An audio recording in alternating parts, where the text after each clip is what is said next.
Bonjour, je m'appelle Romuald, je suis enseignant en SECPA et aujourd'hui je vais vous partager mes pistes pour essayer de valoriser et motiver les élèves qui ont des besoins éducatifs particuliers.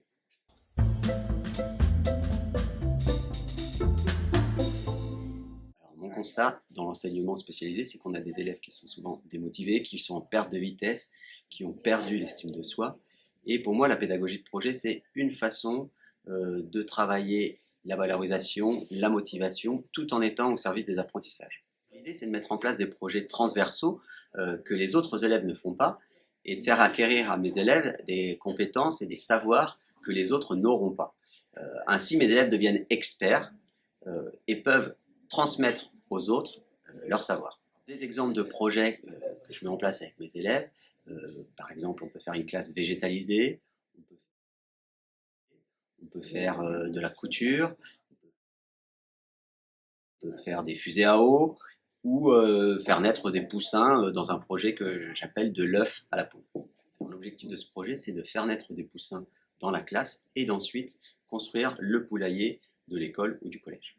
L'avantage de la pédagogie de projet, c'est qu'on travaille de façon transversale. Quand on fait naître des poussins en classe, on travaille le français, les maths, les sciences bien entendu, et puis l'atelier Habitat peut participer par exemple à la construction du poulailler.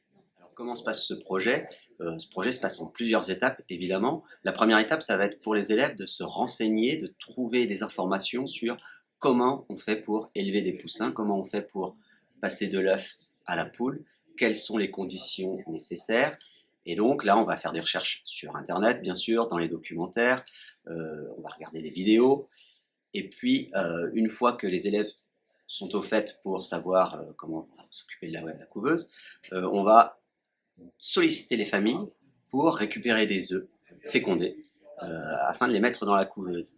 L'avantage de récupérer des œufs fécondés dans différentes familles, c'est que en multipliant les sources d'approvisionnement, on multiplie les chances de réussite pour avoir des poussins à la fin du projet.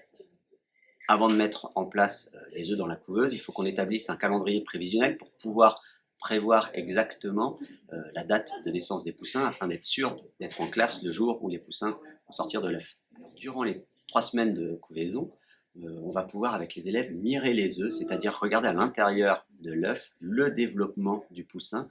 Alors ça, c'est indispensable pour que les élèves comprennent que dans l'œuf, il n'y avait pas un poussin au départ, mais que le poussin s'est développé petit à petit. Et c'est toujours un moment magique pour les élèves de voir l'embryon bouger, de voir le poussin se développer et de voir qu'il y a quelque chose à l'intérieur, qu'on est sur la bonne piste. Pendant ce projet, nos élèves vont acquérir beaucoup de connaissances. Et c'est un moment important pour pouvoir valoriser leur travail. On va inviter les autres classes à venir dans la nôtre, voir ce qu'il s'est fait, et mes élèves vont devenir des passeurs de connaissances.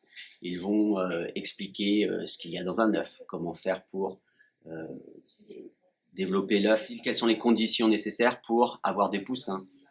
C'est aussi un moment où on peut impliquer les familles en leur demandant, en leur proposant de venir mirer les œufs. Souvent les élèves parlent beaucoup de ce projet à la maison parce qu'ils attendent avec impatience la naissance des poussins. Et on peut inviter les familles qui vont venir avec leurs enfants mirer les œufs. Et ils vont aussi voir à ce moment quelles sont les connaissances qui ont été apprises par leurs enfants. Alors bien sûr, le jour de la naissance, c'est un jour qui est plutôt magique pour les enfants. Ils arrivent en classe en sachant que les poussins vont naître ce jour. Et donc, c'est un jour où on se met tous autour de la table et on assiste en direct à la naissance des poussins.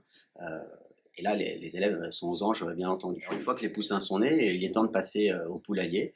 Donc, on va commencer par, avec les élèves, dessiner le poulailler, faire des plans. Ensuite, on peut aller établir des devis en cherchant les tarifs des matériaux recherchés pour savoir combien va nous coûter le poulailler.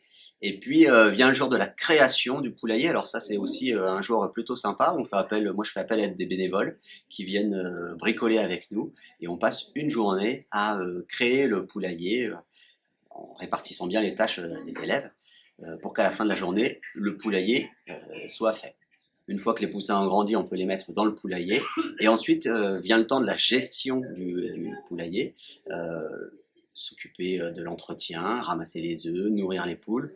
On peut se mettre en lien avec la cantine ou le self pour récupérer le compost et pour nourrir les poules. Si on doit trouver un point négatif à la pédagogie de projet, c'est le fait que ce soit vraiment chronophage. Ça prend beaucoup de temps, mais c'est quelque chose de transversal. Alors les points positifs du travail en projet, c'est des points qui sont valables pour presque tous les projets. Le premier point, le plus important, c'est la motivation des élèves.